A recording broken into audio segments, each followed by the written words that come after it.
With Masterclass, you can learn from the world's best minds anytime, anywhere, and at your own pace. You can learn production from Timberland, improve your stage presence with instruction from Usher, or you can learn how to be a boss with Anna Wintour. I started taking masterclasses about 2 years ago. There were masterclasses on TV writing from Shonda Rhimes and Aaron Sorkin, the best in the business. That's how I learned the basics of TV writing. I highly recommend you check out Masterclass. Get unlimited access to every masterclass. And as a Ratchet and Respectable listener, you get 15% off an annual membership. Go to masterclass.com/ratchet. That's masterclass.com/ratchet for 15% off Masterclass. Feeling your best starts with what you eat. Sakara gives you the ability to not just eat healthy, but truly enjoy it with chef-crafted plant-rich meals that build a foundation for radiant health. Sakara is a nutrition company that focuses on overall wellness, starting with what you eat. And what I love most is their creative breakfasts, lunches, and dinners change weekly, so you'll never get bored. And it's delivered fresh to your door anywhere in the U.S. Along with delicious plant-rich meals, Sakara also offers daily wellness essentials like supplements and herbal teas to support your nutrition. Experience the transformative power of plants with their best-selling Metabolism Super Powder. Made with organic raw cocoa, it works to boost energy, eliminate bloating, minimize sugar cravings, and reduce fatigue. And right now, Sakara is offering our listeners 20% off their first order when they go to sakara.com/ratchet or enter code RATCHET at checkout. That's Sakara, SAKARA.com/ratchet to get 20% off your first order. Sakara.com/ratchet. Ladies and gentlemen, boys and girls, and those who don't identify as either, you are listening to Ratchet and Respectable with Demetria L. Lucas. Oh my gosh. I'm back in LA. I've been home for maybe like 2 days. I specifically came home on Wednesday night instead of Thursday so that I could tape my podcast on the correct day. And I laid in the bed all day yesterday, y'all. I'm not feeling so good. I had a cough before I left to go to Mexico, and I went and got a COVID test to make sure I was okay. Like, I felt otherwise fine. I still had a sense of smell, but like I had this cough, and like even my throat wasn't sore. Like I was okay. And I have a COVID testing facility literally across the street from me in this parking lot. So I just walked over. They know me by now. And I got a COVID test. It came back negative. So I was like, okay, like I'm good to go on this trip. I'm not going to like infect people traveling around. And then when I got to Mexico, like my cough became much worse. Like it was pretty okay during the day, but at night, like it was really, really bad. Like where I kind of got like a little scared. Then I was like coughing up like weird green shit. And I was like, what the fuck? So I had to get another COVID test to come home. And that one was negative too. So I don't have COVID, but I had this really bad cough. And then eventually my throat had started to hurt. I think because of the way I was coughing. Like it was really violent coughing. So then I get back to LA and the temperatures had like a slight switch. Like LA is very dry. It's technically not desert, but it's dry like a desert. And because of the temperature change, and this happens every year, so it's not a reason to freak out, but I have really bad allergies. Unlike the East Coast where I can get like very stuffy or get like a sinus headache or itchy eyes or something like that, here, my nose just bleeds. And I've had this issue since I was a kid. My mom was like, used to terrify the crap out of her when I was a little kid. And then she was like, okay, this happens every year. Like the kid just bleeds from her nose, right? But this is graphic. I'm sorry, right? But like my nose was bleeding really, really bad and wouldn't stop. And then it was bleeding from both nostrils, which it usually doesn't happen that way. And like, because it was bleeding so much and so fast, I have to like, cock my head back so gravity can help me so I'm not like losing so much blood. I end up swallowing a bunch of blood, which means I end up coughing up a bunch of blood. Like it was a hot ass mess. And this has never happened before. My nose starts bleeding in my sleep. Like I woke up in the middle of the night. my nose was bleeding, and because I was laying on my back, I was swallowing it, and like I was choking on the blood, and then like I ended up coughing it all over my pillow, my white pillows, because you know, like I only like sleep on white sheets. It looked like a fucking crime scene. It's so disgusting. So like I've been laying in bed resting. Like I rested all day yesterday, and then like I rested all day today. I'm recording this on Friday at 12:39 on PST time, which means like it's almost 4 on the East Coast. So I'm really sorry about the delay. Like sometimes I know a delay is coming because like I'm running around and I'm doing stuff, or I'm traveling. But like this one, like I legit like came back specifically so I could get the podcast out on time, and it's still late because WTF. That said, once like my nose started bleeding, all the coughing stopped. So I'm like, can you not have a cold and allergies at the same time? Like, I don't know what's going on with me. My mother was like, you need to go to the hospital. And I was like, I'm not going to a hospital because like all the COVID people who were in the hospitals, who were sick, the hospitals are overwhelmed. And I was like, going to a hospital is dangerous as fuck. Like, I'm not trying to catch COVID, even though I'm vaccinated. So I was like, I'll just, tough it out. Like my nose hasn't bled for like the last 6 hours. So I was like, that's got to count for something. Pray for me, y'all. Cause like, I feel okay and my nose is not bleeding, but like, when I tell you it look like a crime scene, I'm soaking all of my like pillows and linen right now to like get the stains out. But I was like, I don't even know if that's going to happen. Like I have backup white bedding. I have like 2 sets, but I like to keep 3. Unhappy right now. And not feeling that great. Like I don't feel bad. I just don't feel quite myself. And it's a really bad time for this to happen. I have a really important day tomorrow. Even though it's Saturday, it's a big work day for me. Very early in the morning, I have a Zoom interview. I don't know if I said it on here or if I just like wrote about it on Facebook. I'm up for a hosting job on a new show that I'm actually very excited about. It's kind of like a snack ministry meets Essence relationship editor meets Don't Waste Your Pretty, the book, not the film, meets Ask Demetria. So all of those things like melded into one, and doing the voiceovers because apparently the network really like loves my voice. And I would be helping eligible Black women connect with snack ministry worthy men as part of this grand experiment that would happen in a cold environment. There's a little bit of everybody thrown in for good measure, but it's a very Black situation. So it could be very, very cute. As the way that the show was described to me, this is something that I would definitely watch and recap because like it's just right up my alley. Totally type of show that we would watch together on Instagram or Twitter or Facebook. So I'm actually really excited about it. But I have like this big Zoom interview for the show tomorrow morning. And I was like, I'm sick. So I have a makeup artist coming in the morning. So hopefully he can like, cover up the look of sickness. And I figure if I hydrate myself and I have like enough ginger tea and I have decent lighting and decent angles, that maybe we can hide some of my sickness. Maybe. Because I kind of do want this job. So one of the things that I'm looking forward to is if I get this job, I'm going to request a budget for a winter wardrobe. Because I was like, I have to like release the fabric if I'm going to be back on TV again.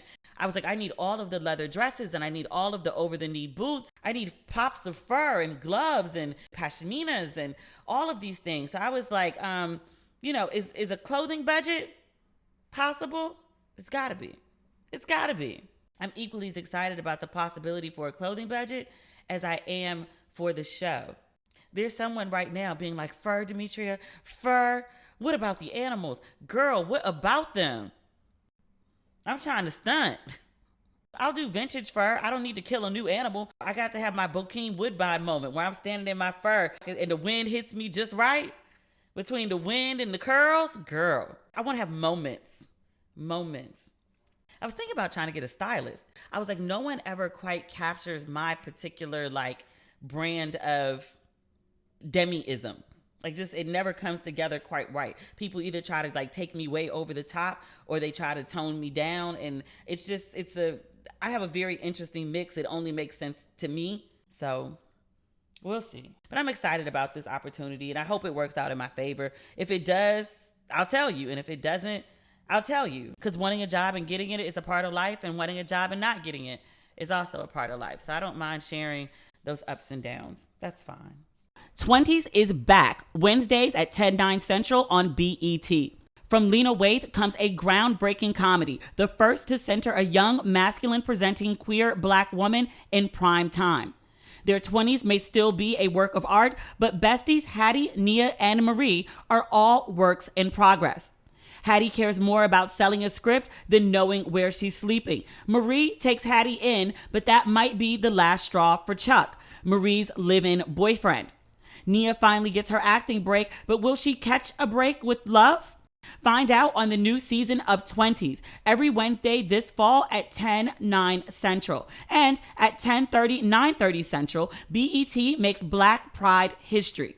Keep watching to catch the 20s After Show with B. Scott, the network's first original series hosted by and executive produced by a trans non-binary personality. That's the season premiere of Twenties at 10/9 Central, followed by the cast and conversation with respected LGBTQ voices on the 20s After Show with B. Scott. Wednesdays at 10:30, 9:30 Central on BET. Visit BET.com for more. Before you leave the house, you do a checklist for your phone, keys, and wallet. It's time to add one more thing before you walk out the door. Birdie is the newest essential addition to your routine. Birdie is a personal safety alarm designed to be easy to carry and simple to use. When you activate your Birdie with a quick pull, the alarm will emit a loud 130 decibel siren and flashing strobe light to help deter an attack. And what I love most about Birdie is, unlike pepper spray or other deterrents, Birdie is no danger to you. Feel confident to use it without the worry. Over 300,000 Birdie alarms have been sold, and they have thousands of 5-star reviews. Join the flock today for a safer tomorrow. Right now, She's Birdie is offering our listeners 15% off your first purchase when you go to shesbirdie.com/ratchet. Go to She's Birdie, spelled SHESBIRDIE.com/ratchet for 15% off your first purchase. That's shesbirdie.com/ratchet. In other news, I have no plans to leave LA between now and the end of the year, unless I get this job, in which I'll be leaving at some point in November. But otherwise, I want and need to stay put for a while. The merch for Ratchet Respectable is currently printing. It was also currently printing on the last episode, which I recorded on, I think, Tuesday. So that should give you a scope of how much merch there is. In my perfect head and world, the merch will last for like 2 months. We'll see. I had that same idea last time and that didn't really go over too well. Like, it sold out in 4 hours. So, we'll see what happens this time. I do know for sure that the podcast green, those shirts are already printed. Cut the check, those are printed. Interested men act interested, and shutting the fuck up is free. There's one more quote that might make a shirt. Those have not been printed yet. But according to y'all, those are like your favorite phrases from Ratchet and Respectable. So I'll release additional ones over time. But those are the first 3 that we're going with.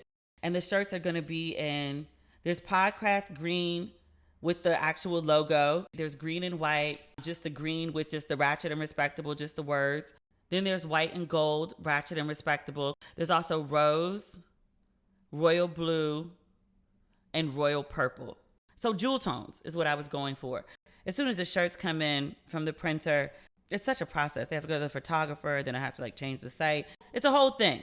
But they'll be on sale before the end of the month, which I'm really, really excited about. But if I get this hosting gig, I don't know if there's going to be a second drop. I was thinking I might do another one for Thanksgiving, but that's up in the air. We'll try to make it work out the best way that we can. And if it doesn't, then we'll just work around it. Because that's just how it goes sometimes. What else is going on in the world? Grown-ass Black men are having a really good week. Grown-ass Black men are looking fabulous this week. Idris Elba, is he on the cover of Esquire or GQ? Let's look this up real quick. I just saw the pictures and they were like swoon-worthy. And I'm Sabby, wife Sabby girl, I'm so sorry. I don't mean to talk about your husband this way. Your husband Sabby girl, is fine as fuck. My God, he just keeps getting better and better and better and better and better. Unfortunately, he's chosen to keep all of his clothes on. He's definitely on the cover of Esquire. He's promoting his latest film, The Harder They Fall. They had a big fancy premiere in LA on Wednesday night. I wasn't in town to attend, and I was sick, but I didn't get an invite anyway, so I wouldn't have been there. I did see a couple of my good friends who were there. Gia Peppers, my boo, she was there. She talked about what a divine time that she had. Everyone, their mother, was at that premiere. Jay-Z was there. Kelly Rowland was there. Regina King was there. Because everybody and their mother is also in this film. Jonathan Majors, Lakeith Stansfield. Jay-Z produced and jumped on the soundtrack. It's a black Western, from what I heard. It's on Netflix, and they spent a reported $90 million. It's a big budget film. They got a lot of A-list people in there. I'm just scrolling this article because I haven't had a chance to read it yet. I'm very shallow. I just saw the pictures of Mr. Elba, currently 49, looking very zaddy snack. He talks about having COVID. He thought he was going to die. Remember that? Like, he got COVID and Sabby was like on the other side of the world and she was like, I don't care, I'm going to be with you. And then she got COVID too. And that was like early on in COVID with like no vaccine and like people were dying left and right. And I was like, ooh, I don't know if I love anybody that much to run across the world if they had COVID. I'd do it for him. If him had COVID, I'd run across the other side of the world. I was talking to him last night in the middle of the night when I was like bleeding everywhere. And I was like, oh my God, I'm like really scared. Like, it looks like a fucking crime scene. Like, my nose won't start bleeding and I'm coughing up blood. Like, what the fuck? What the fuck? And he was like, do I need to come out there?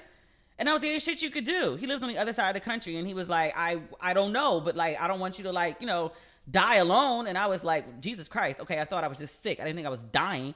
And like, I'm like, no, like, don't come here. Like, I don't know what's wrong with me. I don't want to like infect you. Like, it was, we'll talk about him someday. Like, it's just, it's very dramatic. It's very high strung. It's very like emotions on 10 with like no emotional boundaries, no limits, no good sense or judgment, no logic. It just is, and it exists. Like, we were in New York. I was like, we should get matching tattoos. And he was like, okay. And I was like, that's it? Okay. And he was like, yeah. And then he like leaned forward and like grabbed his phone. I was talking to him about something. I wasn't talking to him. I was doing something else. I was sitting behind him though. So like, come on. I wasn't doing that. Just for clarity. Like, good Lord, people. My father listens to this podcast. I wouldn't say that on here. But I was talking. He was distracted. I was like, what are you doing? And he was like, oh, the Uber will be here in 5 minutes. I was like, what? I'm sorry. Like, where are we going? Because it's like 2 a.m. And he was like, we're going to get tattoos. And I was like, we can't get tattoos now. And he was like, why? They're open. Like, there's a whole bunch of them. They're always open. We'll just like pick one. And I was like, we've been drinking all night. Like, we have liquor in our system. We can't just like go get tattoos. We'll bleed out. And he was like, that's so not the way that it works. He has like tons of tattoos. I have like one. And I was like, no, like, we need to make this as like a sober judgment. Like, so he like cancels the Uber. And I was like, how do you make a decision about getting a fucking tattoo and not even be like, what is the tattoo or where are we getting the tattoos? And he was like, okay, like, where are we getting the tattoos? And I was like, don't you see the design? And he was like, all right, show it to me. And I was like, I don't know where it is. It's somewhere in my phone. And he was like, all right. And I was like, that's it? That's just all right. Like, let's get matching fucking tattoos. Person I haven't spoken to for like 3 years and change. And he was like, you're the one that suggested it and I'm crazy? Do you understand the problem? This is how we operate, which is so completely unhealthy. I would never give this advice to anyone as a relationship expert. I would be like, run far and fast from a person who like you have no boundaries with, who you just like lose all sense of like self-control, emotional and otherwise. Totally not healthy. But if he had COVID and he was on the other side of the world and was like, I'm scared, I would be like, I'm on the next flight. And he would be like, no, don't come. That's crazy because like you'll get COVID. And I'd be like, well, we'll just fucking die together because like it just is what it is. It's very unhealthy. But if that's how Sabby feels about Idris, at the time I didn't understand. Like, I was on the Oprah shit. Like, Oprah was like, woo, you know, Stedman went on vacation and he came home and I put him away for 2 weeks because I'm not trying to catch that shit. But Sabby rushed to the other side of the world and got that shit. Idris was like, I have COVID. And Sabby was sitting right there in the video, like all up on him, loving. I get it. I didn't get it at the time. I get it. Yeah. Idris is an Esquire and he looks fucking amazing. That's the point of this. The Rock is on the cover of Vanity Fair looking all sorts of snackalicious, just wide and fine and grown and woo.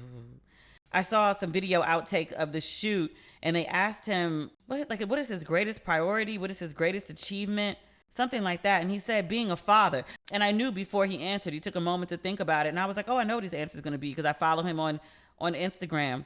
He says, I love being daddy to my youngest girls. He has 2 small daughters. And then being a father to all of his children. He has an older daughter who I believe she's still in college. But The Rock is just sitting there looking like all kinds of just broad, big body, fine. Just fine. Woo, child. That's a lot of fine, man. Grown fine. All the quotes that I've seen for the article are basically The Rock talk about being a grown-ass man. He talks about some beef he had with Vin Diesel. Something to do with the Fast and Furious franchise and allegedly, excuse me, allegedly Vin Diesel acting a whole ass on set, which set off this public conflict between them. And more grown-ass black man news. Steve Harvey, his new stylist, has been dressing the hell out of him. I was scrolling on Facebook the other day and Essence had done a story about Steve Harvey and his fashion, and the readers did not like it. Many of the readers did not like it at all. They were just like, he's dressing too young. Steve has that young wife and he's trying to keep up with her and he's dressing inappropriately. He needs to dress like a man his age. And I was like, with all due respect to the Marge, I was like, Marge is 57. I think Steve is 64. It's not like he went and got, like a 30-something-year-old, even a 40-something-year-old in comparison to 60-something, that would be very young. But I was like, no, he got like an age-appropriate wife. Did you know Marge likes to stunt? And apparently Steve likes to stunt too, which Marge told us about a while ago. Remember I was talking about probably something like Marge doing her like over-the-top Christmas situation with the trees and the deer. And she said something. She was like, oh no, like that's Steve's idea. Steve was like, I want one of those big old like this department store holiday trees. And she was like, that's why I do it, because my husband likes it. And I was like, oh, Steve enjoys a stunt as well. But Steve clearly went and got a new stylist. I'm scrolling through my Instagram trying to find a stylist's name because I wanted to give the man a shout out. He's doing good work. His stylist is at Ellie30. Ellie, I'm going to butcher his name. I'm going to just spell his last name so y'all don't make fun of me for the way I pronounced it. It's Karmoh. It's at Ellie, ELLY 30 on Instagram. And he is the stylist to Mr. Steve Harvey. I'm reading what he listed. The stylist to Mr. Steve Harvey and Mr. Tyler Perry. Okay.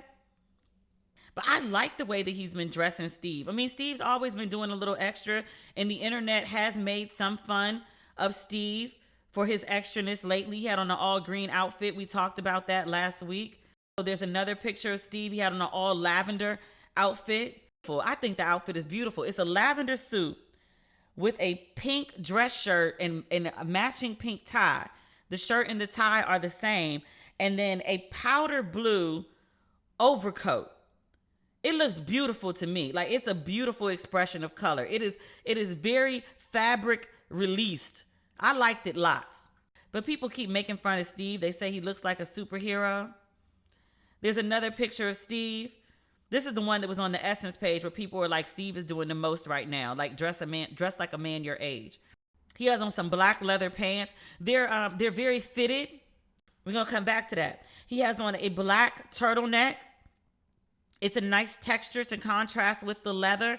And then he has on a jacket.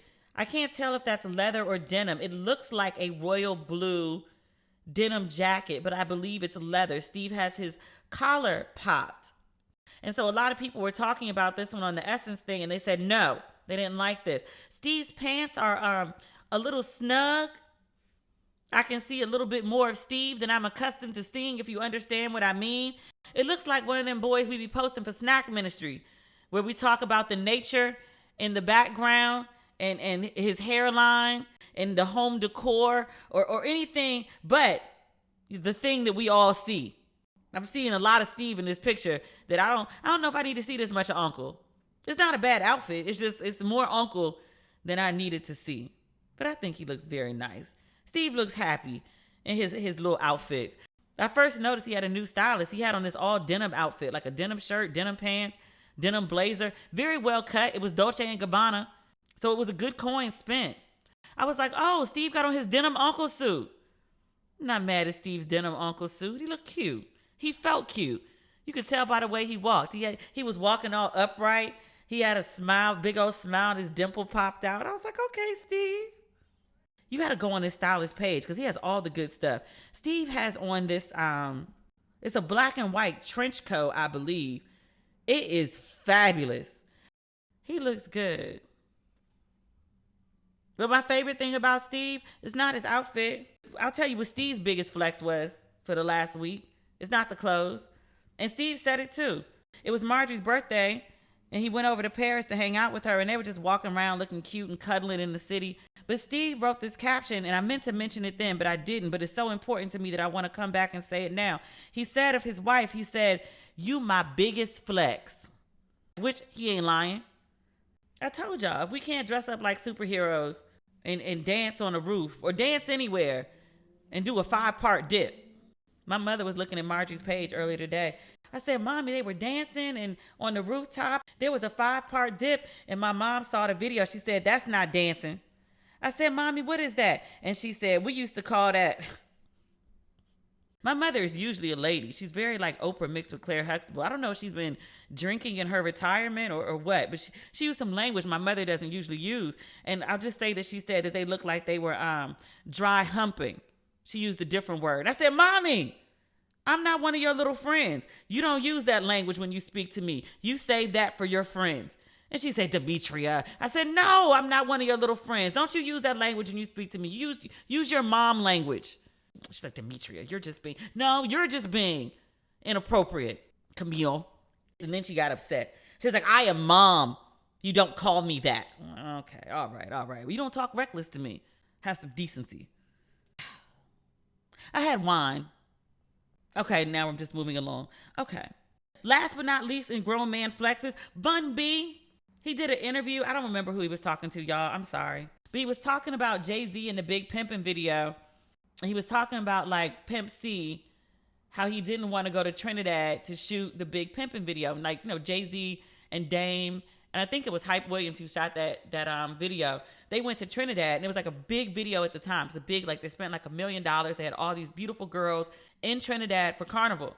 And Pimp C was like, nah, B, I'm not leaving Texas to go to Trinidad. I ain't doing that shit.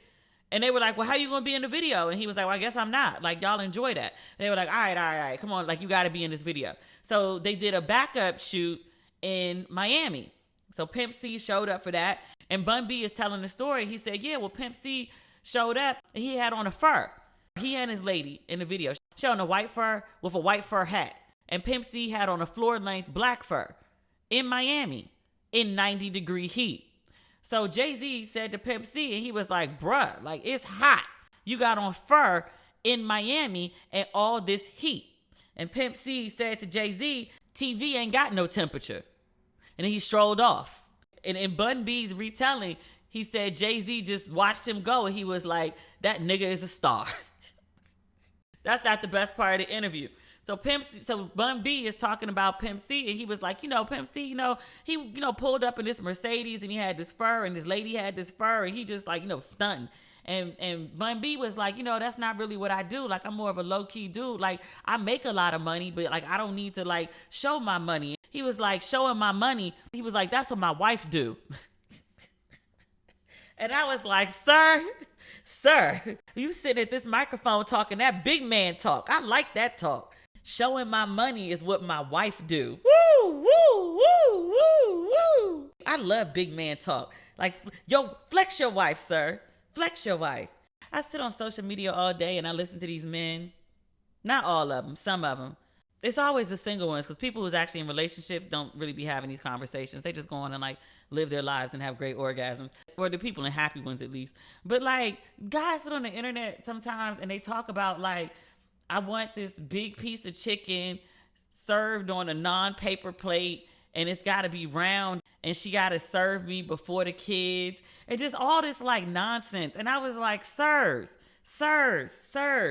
you could get this treatment easy if you treat your lady right. Bun B talk about my money looks better on my wife. That man is getting the big piece of chicken. The same thing with Uncle Steve. You out here telling the world about your wife, she is my greatest flex. Steve getting whatever he want in that house. Steve is happy. Steve is happy. You don't see Steve Harvey walking around demanding people tell him, I'm the leader. I'm the alpha man. This woman got to do what I say. No. You create a nice environment for your woman where she feels nice and safe and happy and healthy, where she can flourish. And you find that she'll do some nice, happy, and flourishing things. She'll take care of you. She'll take care of the house. She'll take care of the family. I keep seeing people talk about women needing to be in their divine feminine. You don't have to teach women how to do that. What you need to do is create safe spaces for women to be that. It just happens. Do your part. You'd be amazed how easy it is to get the treatment that you so desire. I gotta get out of this like freaking love haze. Who am I? I'm just all like breezy and joyful and optimistic and shit. Like, I don't know this person anymore. Making content is an essential part of what I do to keep this show going, but it hasn't always been a seamless creative process. Design really isn't my thing, but ever since I found Canva Pro, I can design anything like a pro and on any device. Canva Pro is a design platform that empowers you to create and share stunning content in just a few clicks. Designing with Canva Pro is amazingly fast and fun. Choose from thousands of templates that are easy to customize or start from scratch. Canva Pro has endless premium fonts, photos, videos, and so much more that add personality and edge to whatever you're designing. I love their extensive library of tools and their virtually endless options for free images. Designing together has never been easier. Sharing, editing, and commenting in real time. Canva Pro helps you stay organized, on the same page, and on top of team projects. So no more misplaced files or tedious back and forth. Plus, you and 4 teammates can unlock everything Canva Pro has to offer for just $12.99 a month. With Canva Pro's content planner, you'll save time planning, creating, and posting social media content too. Pause scheduled posts and edit them anytime. My favorite Canva Pro feature is just how easy it is. I can finally get the complex ideas out of my head and onto the screen. Design like a pro with Canva Pro. Right now, you can get a free 45-day extended trial when you use my promo code. Just go to canva.me/ratchet to get your free 45-day extended trial. That's canva.me/ratchet. Canva.me/ratchet. With Masterclass, you can learn from the world's best minds anytime, anywhere, and at your own pace. You can learn production from Timberland, improve your stage presence with instruction from Usher, or you can learn how to be a boss with Anna Wintour. With over 100 classes from a range of world-class instructors, that thing you've always wanted to do is closer than you think. I started taking masterclasses about 2 years ago. There were masterclasses on TV writing from Shonda Rhimes and Aaron Sorkin, the best in the business. That's how I learned the basics of TV writing. What I loved most is everything is broken down into really quick segments. So if you only have 15 minutes a day, you can get in a full session from one of your faves. I highly recommend you check out Masterclass. Get unlimited access to every Masterclass. And as a Ratchet and Respectable listener, you get 15% off an annual membership. Go to masterclass.com/ratchet. That's masterclass.com/ratchet for 15% off Masterclass. Feeling your best starts with what you eat. Sakara gives you the ability to not just eat healthy, but truly enjoy it with chef-crafted plant-rich meals that build a foundation for radiant health. Sakara is a nutrition company that focuses on overall wellness, starting with what you eat. Their organic, ready-to-eat meals are made with powerful plant-based ingredients and are designed to boost your energy, improve your digestion, and get your skin going. And what I love most is their creative breakfasts, lunches, and dinners change weekly, so you'll never get bored. And it's delivered fresh to your door anywhere in the U.S. Along with delicious plant-rich meals, Sakara also offers daily wellness essentials like supplements and herbal teas to support your nutrition. Experience the transformative power of plants with their best-selling Metabolism Super Powder. Made with organic raw cocoa, it works to boost energy, eliminate bloating, minimize sugar cravings, and reduce fatigue. And right now, Sakara is offering our listeners 20% off their first order when they go to sakara.com/ratchet or enter code RATCHET at checkout. That's Sakara, SAKARA.com/ratchet to get 20% off your first order. Sakara.com/ratchet. In other news, I've been crying over like the weirdest shit lately because I laid in bed all day yesterday because I wasn't feeling well, and I watched season 2 of Wu-Tang. The first time I tried to watch it, I just couldn't get into it, and I was like, oh, I'll go back to it and I'll just catch up when there's a bunch of episodes and do a binge, which is exactly what I did yesterday. They're up to episode 8 of the new season. It's wonderful. It's so wonderful. Which I thought the first season was wonderful, but season 2 is like, it's equally as wonderful as season 1. I have found myself genuinely crying big fat tears of joy and relief watching this Wu-Tang saga. Like, these dudes got so many goddamn problems just trying to form Wu-Tang. Obstacles on obstacles next to obstacles beyond obstacles times obstacles. It is a miracle that Wu-Tang ever came together. Between like Bobby about to get locked up, between Dennis, aka D Lover, aka Ghostface, refusing to rap. Like, Ghostface, I think, is one of the greatest rappers alive. Like, in like the pantheon with like Jay-Z and Nas and Biggie and Andre 3K. Like, I love Ghostface. Nigga didn't want to rap. He had to be talked into it on multiple occasions. He was like, nah, I'm just going to sell drugs. They finally put a studio together, which was an ordeal in and of itself. He's scared to rap. He sees the professional booth, the setup, the microphone, the pressure. He can't sit in the room and write his lyrics like everyone else. He got to go home and hold his baby so he can get like his love flowing. You know, Ghostface is very loving and had a lot of feelings and whatnot. Like, it was an ordeal to get Ghostface to actually get on a microphone. And I was like, sir, like, I know how the story ends. I know that we eventually get supreme clientele. But watching him get to this point, I was like, I have never seen one man more in his own fucking way than anyone else. Oh God. Oh, I know it sounds crazy. If you want to have a good and pure cry, like you're watching This Is Us, season 2 of Wu-Tang on HULU. It's ridiculously emotional. It's really great storytelling. I had no idea they had that many problems in their lives. Like, the dude, there's so many Wu-Tang members. I still don't know all of their names.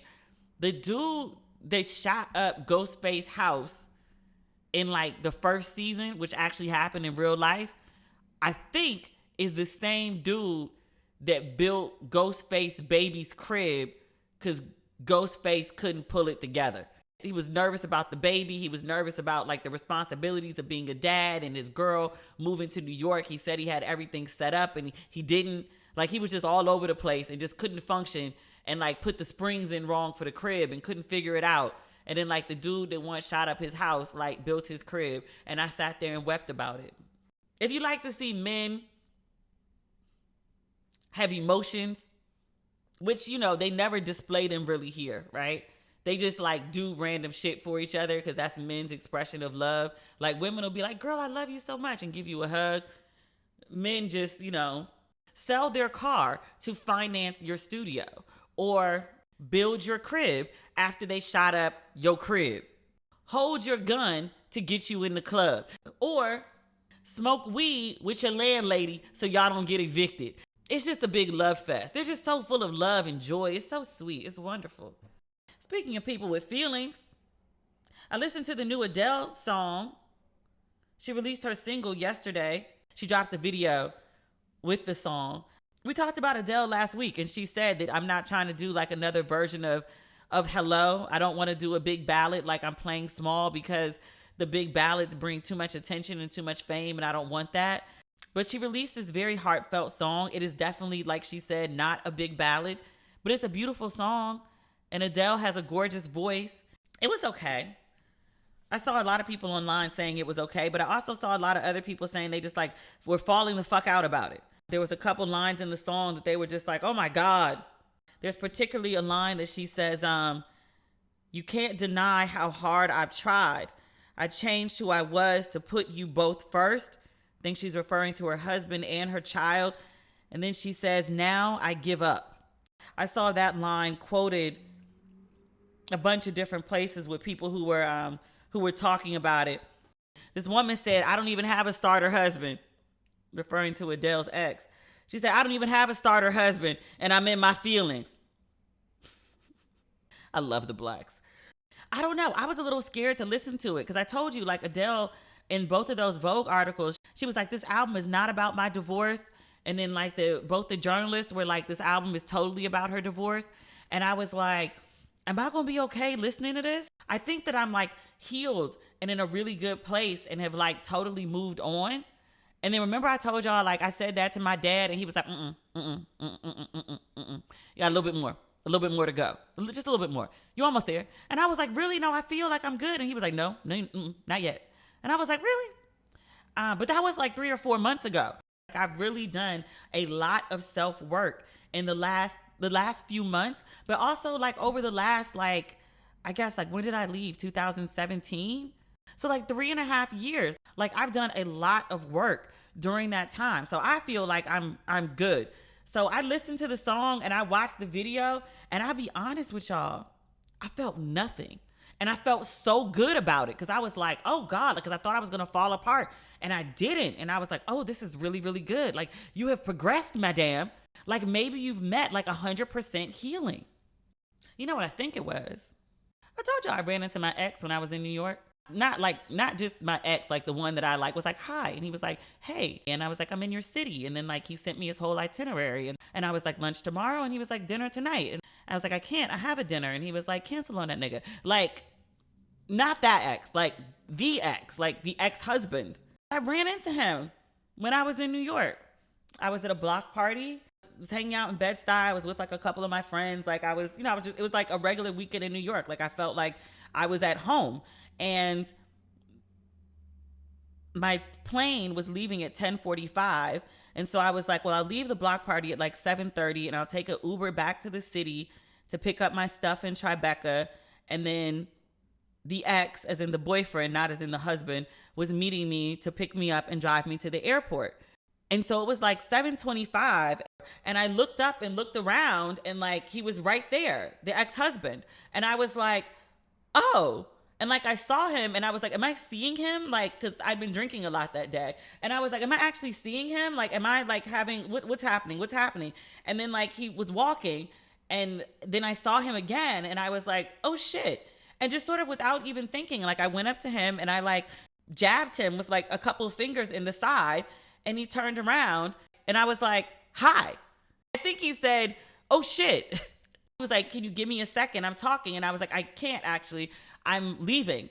And he was like, where are you going? And I was like, my plane is tonight. Like I just called my Uber and I've got to walk to my car. And so he was like, okay, I'll walk with you. And so he walked me down the street and my girls were with me. They were walking behind me. Are we being totally transparent? We're being totally transparent? Okay. So I told him, hold on, I've got to get my girls. I went to them and I was like, my ex-husband is here. And my girl was having a conversation with this dude and he like whipped his head around and was like, when's the last time you saw him? And I was like, at the divorce proceedings. And he said, okay, when's the last time you spoke to him? And I said, at the divorce proceedings. And he was like, oh shit. And he said, okay, this happened to me with my ex-wife. How you playing it? And I was like, nah, I think I'm good. He was like, steady. Just be steady. No sudden moves, no outbursts, nothing crazy. Steady. You got it? And I was like, got it. He was like, what we say? Steady, steady. So my girls are like, you good? What do we need to do? Do we need to like run interference? Like what's happening? And I was like, nope, we just gonna walk up the street. And so they were like, all right, bet. No sudden moves. Everybody, steady. So go back. He's waiting for me on the corner. We walk up the street. I won't replay you the conversation just out of respect for what that was when it was something. But he said some things that like really not upset me, but kind of just made me a little sad. I asked about the kids. I don't think most people knew that I was a stepmom. He has twins, a boy and a girl. I met them when they were 5 and they're 16 now. And I was unable to keep a relationship with them just because of how everything went down with us. Like, I was very upset about the kids situation. And my mom was like, here's the thing. Those aren't your kids. Those are his kids. And they have a mom. His ex-wife. You're not their mom no more. That was a very hard thing to accept. He told me that they asked about me, which like they broke my heart. He said some other things, which I was like, did you really just say that out loud? That's a lot. He saw I had braces and he was like, but your teeth weren't fucked up. And I was like, yeah, but there was like this late 30s shift and I'm trying to explain or whatever. And he was like, let me see. And so like I smiled and he was like, I feel like I could do this with you or whatever. He was like, smile bigger, let me see. So like literally he bends down and he's like all in my teeth, right? Like looking and whatever. And it was like the most normal thing in the world. Cause like he had once been my husband. But it's like we did this weird thing where it was like we switched between speaking to each other like very formally, like almost like strangers, like almost like people on a first date, like trying not to say the wrong thing and make a great first impression. But then also like people who knew each other intimately and were like in a relationship we're in a relationship for 8 years and fucking married. But it was just like this pinging between like the intimacy and the formality and the intimacy and the formality. Like it was a complete mind fuck. So he walked me to my car and he asked if he could call me sometime. And I told him, I was like, you know what? And I was like, you can. I was like, you got to do it from like a different number. Cause like all the ones that I had like are blocked. And he said, okay. And I told him, and I was like, quite honest with you, like I've forgiven you for everything that happened during the marriage because like you weren't happy. I wasn't happy. And you apologized for that. Like, the night before I left and you drove me home so I wouldn't have to take that drive home. And I will always appreciate you for doing that for me. I feel like it was a last act of love. But I was like, the shit you pulled during the divorce, that never ending, draw it out, like torture her for as long as possible. And I was like, I don't know if I can ever forgive you for that. So that's where we left it. I got in the car, closed the door, and like everybody was silent. And then like the girl in the middle was like, my friend in the middle told the driver, she's like, drive. And so like, he drove off and then we were all like, what the fuck? Get back to Manhattan in my Uber and my ex, the boyfriend, is waiting for me at the hotel. Like, you okay? Like, you good? He was like, you been drinking? And I was like, yeah. And he was like, how was Brooklyn? And I was like, it was good. My fucking life. Anyway, we are supposed to be talking about Howard University and their sketchy ass situation because there's a student protest going on over their living conditions, which are deplorable. There are mice and rats and roaches and mold that is making students sick involved. That is an ongoing story. I think I'll probably have more and better details next week. So do you mind if we save it for then? You can't tell because I'm editing it, but the amount of talking that I'm doing is, it's upsetting my throat and I'm coughing really, really bad right now. So I want to rest my voice and I want to get back in the bed so that I can be at my best tomorrow. Sorry. So that is the podcast for this week. We'll talk again on Tuesday. God willing, I'll be feeling much better. Thanks as always for listening to Ratchet and Respectable. If you have not picked up your merch for Don't Waste Your Pretty, there's still some available on the site. There's the mugs, there's the tees, there's the hoodies, demetriallucas.com. And then the Ratchet and Respectable merch, it's coming soon. All right. We'll speak again next week. Have an amazing weekend. Bye.